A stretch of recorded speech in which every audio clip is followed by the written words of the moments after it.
شیرینی یاقوتی یه شیرینی راحت و بی دردسره که قلق خاصی نداره و توی دهن آب میشه. این شیرینی خوشبافت و ترد رو به راحتی میتونید تهیه کنید. سلام به خوشمزه پزای کانال با آشپزخونه کیمیا، خیلی خوش اومدین. این هم از بافت شیرینیمون که همونطور که میبینید ترد و فوق‌العاده است. بریم که با هم درستش کنیم. دوستان اگر زیرنویس ویدیوها مانع دیدن ویدیو میشه، شما میتونید از بالا سمت چپ گزینه CC رو غیر فعال کنید تا زیرنویس ها به شما نشون داده نشه. 125 گرم کره و 60 گرم پودر قند رو داخل ظرف میریزیم و با همزن انقدر هم میزنیم تا کاملا حجیم و پوک بشه. توی این مرحله باید رنگ موادمون کرمی بشه و با دور تند همزن باید این کار رو انجام بدید. این شیرینی همونطور که گفتم فوق‌العاده راحت و بی دردسر آماده میشه. حتی اگر مبتدی هم هستید به راحتی میتونید این شیرینی رو تهیه کنید. همونطور که میبینید رنگ مواد کاملا کرم رنگ شده، روشن شده و بعد توی این مرحله زرده تخم مرغ و 1/4 قاشق چایخوری وانیل رو بهش اضافه میکنیم. مجدد با دور تند همزن خوب هم میزنیم تا زردمون با مواد کاملا مخلوط بشه. دوستان برای این شیرینی حتما همه مواد رو قبل از استفاده داخل محیط آشپزخونه همدمای محیط کنید و بعد شروع کنید به پخت شیرینیتون. نکته دیگه این که در بین کار حتما دورگیری مواد رو انجام بدید که زرده تخم مرغ که به اطراف ظرف میچسبه مجدد وارد مواد بشه و کاملا هم بخوره و بوی زهم تخم مرغ گرفته بشه. موادمون بعد از اینکه خیلی خوب هم زده شد، همونطور که میبینید بافتش حالت خامه‌ای پیدا میکنه و توی این مرحله باید آرد رو بهش اضافه کنیم.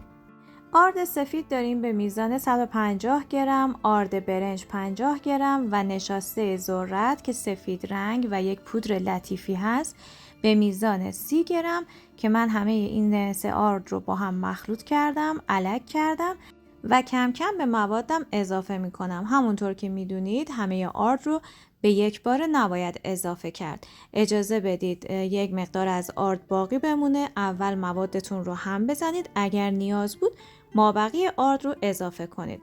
چون میزان آبخوری آردها با هم دیگه متفاوته. من یک مقدار خمیرم رو ورز میدم. فقط با سر انگشت باید این کارو بکنید چون خمیر اگر به روغن بیفته شیرینیتون سفت میشه. پس فقط با سر انگشت این کارو انجام بدید. خمیرتون رو جمع کنید. یه خمیر کاملا لطیفی باید داشته باشید. برای من تمام آرد استفاده شد. ولی همونطور که گفتم شما با احتیاط آرد رو اضافه کنید. بافت خمیرمون رو ببینید خیلی لطیف و عالی شده. حالا من خمیر رو باید یه مقدار بهش استراحت بدم. خمیر رو داخل یه نایلون میذارم و به مدت 2 ساعت داخل یخچال بهش استراحت میدم.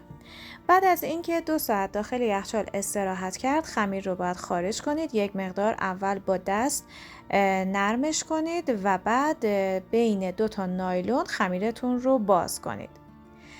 اگر خواستید که طعم بهتری برای این شیرینی داشته باشید شما میتونید موقع اضافه کردن زرده 1 قاشق چایخوری پودر هل بهش اضافه کنید و مابقی مراحل رو انجام بدید.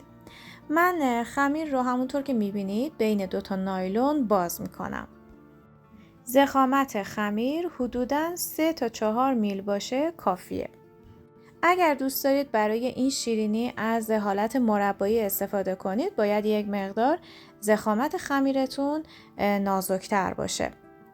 شما میتونید از کاترهای فشاری برای این شیرینی استفاده کنید. من اول شیرینی رو کاتر زدم و بعد با مهر شیرینی برنجی روی این شیرینی رو طرح انداختم.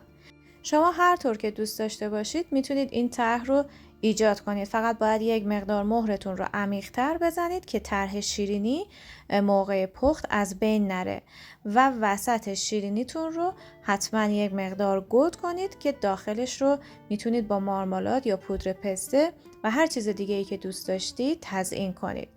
کف سینی رو خیلی کم من چرب میکنم و بعد خمیرم رو میچینم داخل سینی و میذارمش داخل فر از قبل گرم شده با دمای 180 درجه به مدت 20 تا 25 دقیقه.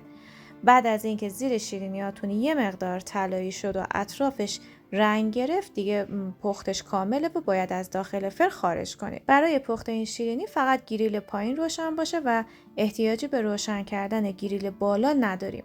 بعد از سرد شدن شیرینی اونها رو از داخل سینی فر بیرون بیارید و داخل شیرینیتون رو توی حفره شیرینی رو یه مقدار عسل بزنید و پودر پسته یا پودر گردو یا هر مغزیجاتی که دوست داشتید میتونید استفاده کنید. ماندگاری این شیرینی 1 ماه داخل ظرف دربسته داخل یخچال میتونید نگهداری کنید. پیشنهاد میکنم که دیدن این ویدیو رو هم از دست ندید که یک شیرینی فوق‌العاده عالی و بی‌نظیریه. از اینکه تا انتها با من همراه بودید سپاسگزارم. تا آموزش بعدی، خدا نگهدار.